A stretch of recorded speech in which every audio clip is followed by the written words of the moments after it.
Hello everyone, this is the project demo for CSCI 572 Homework 3 Polo Data Visualization. The data that we have already crawled in our previous homeworks will be used to answer several challenge questions by interactive visualizations. For visualization, we have used D3, Banana and Facet View. So let me briefly explain you the underlying architecture for this data visualization. So as I said, there are three components to it, which is banana, D3 and facet view. And for D3, we have chosen the 6 different data visualizations, and each of these data visualization require data in a predefined JSON format. Data in the JSON format is generated using a RESTful service that we implemented in Java Spring Framework hosted on Apache Tomcat. These RESTful services in turn interact with the Apache Solr index to fetch relevant data for the query and format them and present them to respective D3 components in the required format. For each of those 6 D3 data visualizations, we have one RESTful web service that generates data in the required format.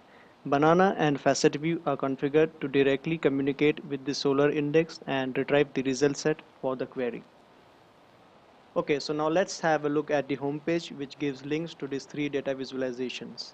This is the website developed in AngularJS as a single page application, and each of these 3 menu items are implemented as 3 different Angular modules. And if you have a look at these 6 boxes, they represent these 6 data visualizations which we have implemented. This is the search box which can be used to query the Apache Solr index for data visualization. So let's say we search for ice. At this point, there are 6 parallel AJAX calls to the RESTful web services, and each one of them return results independently. Let's have a look at the content bar graph. This visualization represents the distribution by content types of the retrieved documents for a particular query. We first retrieve the documents from the Solr index that are relevant to the query and then draw a bar graph representing the frequency of content types for the retrieved documents. So as you see, these are the 3 different frequencies for the 3 different content types that we have retrieved for a query.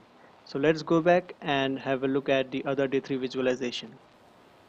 So the AJAX call for the circle packing visualization has returned the data as indicated by this tick mark.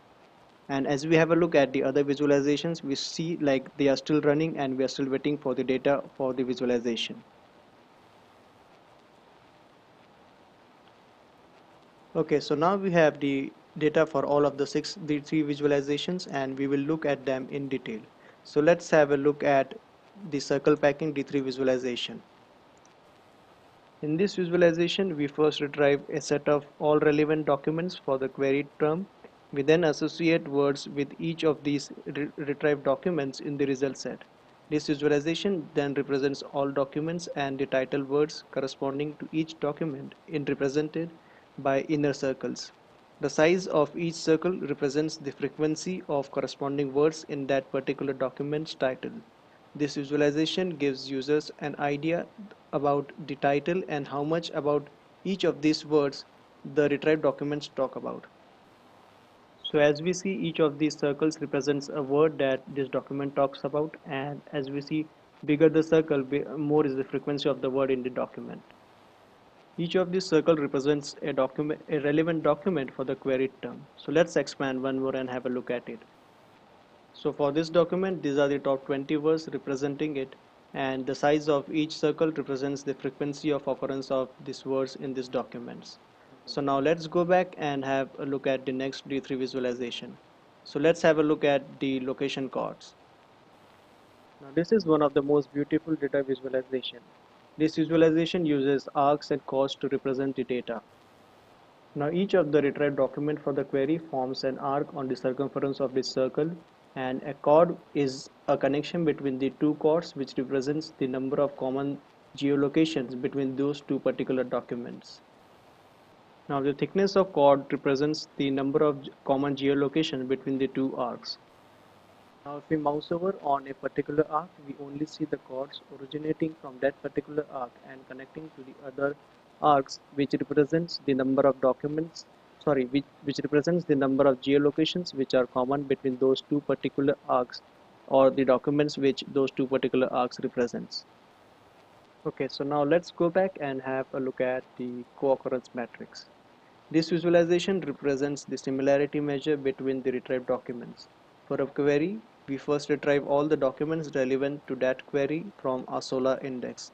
We then geotag each document using Clevin and associate the keywords with each document, that is, the most frequently occurring word in the document found from the Solr index. For each pair of documents in the result set, we compute the number of common geolocations and the common keywords. The cell color intensity represents the similarity measure between the documents represented by the rows and columns of the cell. So as the name represents, this visualization represents the degree of similarity between the two documents. So let's go back and have a look at the collapsible dendrograms. This visualization allows users to perform visual search on the solar polar data. The first level of this visualization lists down the alphabets A to Z, and on expanding these dendrograms, you further see the geolocations corresponding to each of these alphabets. For example, if we click on A, we see the geolocations which starts with A, and if we further click on one of these geolocations, we see the relevant documents for that particular geolocation. This allows users to find documents relevant to the queried terms and for a particular geolocation. Now, one important feature of this visualization is that it is collapsible, so you can have a very large set of information being represented in this visualization. So now let's go back and have a look at the data maps data visualization. In this visualization, we first retrieve the documents relevant to the user search term. We then use Clavin to geotag each of the retrieved documents, and this geotagged documents are then represented on the data maps. This visualization gives users an understanding of the different geolocations which the retrieved documents for a particular search term represents. So if so for example, our current set of documents represents geolocations like India and United States. So these are the six different D3 visualizations which we have used. Now let's have a look at the banana dashboard. Now banana is a project fork from Kibana, and the development of banana is panel based, and each of the features in banana is developed as individual panels. Now each panel represents a different data visualization. Now one of the panels that we have used is tag cloud that has words from the titles. As you can see in this panel, the words which occur frequently in the title of our document corpus are represented in bigger fonts. So for example, if I search for snow, I will get a tag cloud of all the documents which contain snow in them. So let's have a look at this. As we see, when we queried for snow, snow is represented in a bigger font in this tag cloud, and all other words represents the frequently occurring words in the titles of the relevant document for the search term snow. This gives the user an idea about the topics and the geographic features that the documents relevant to the input query represents. The next component is a data map panel which demonstrates how the documents and the content of the retrieved documents are geographically distributed. So if you see in this visualization, we see like the query term snow is represented by the documents which are spread across these different geographic locations like India, the United States, and some other countries. Now let's have a look at the next panel, which is the heat map. This is very similar to the co-occurrence matrix which we have seen in the D3 visualization. This visualization represents the distribution of words across various content types from the relevant documents for the input query. The intensity of the color in the cell represents the frequency of the corresponding words in the corresponding content type. Like if we see the black color which is darker represents that this particular word appears more in the content type which is HTML, and if we look at the gray color, it represents like this particular word occurs less frequently than the word represented by the black colored cell. Let's have a look at the next panel. Now this is something which we have developed from scratch and we have developed a code for it. The content type component is the panel that we developed using the simplest hits panel and modified it according to our needs. This panel takes the Solar output for the query and goes through each document to count the number of content types the document corpus has. Have a look at Facet View. Facet View is a pure JavaScript frontend for Solar search indices. It provides the search frontend and faceted views to interact with the data retrieved after the query. We are using 4 different facets, which represents 4 different query metadata fields from the retrieved documents. Each of these facets can be used to filter the query results and helps user to further refine the result set according to his choice. So as you have a look, like these are the different facet types that we have: title, content type, author, date, and user can modify his search based on any one by using.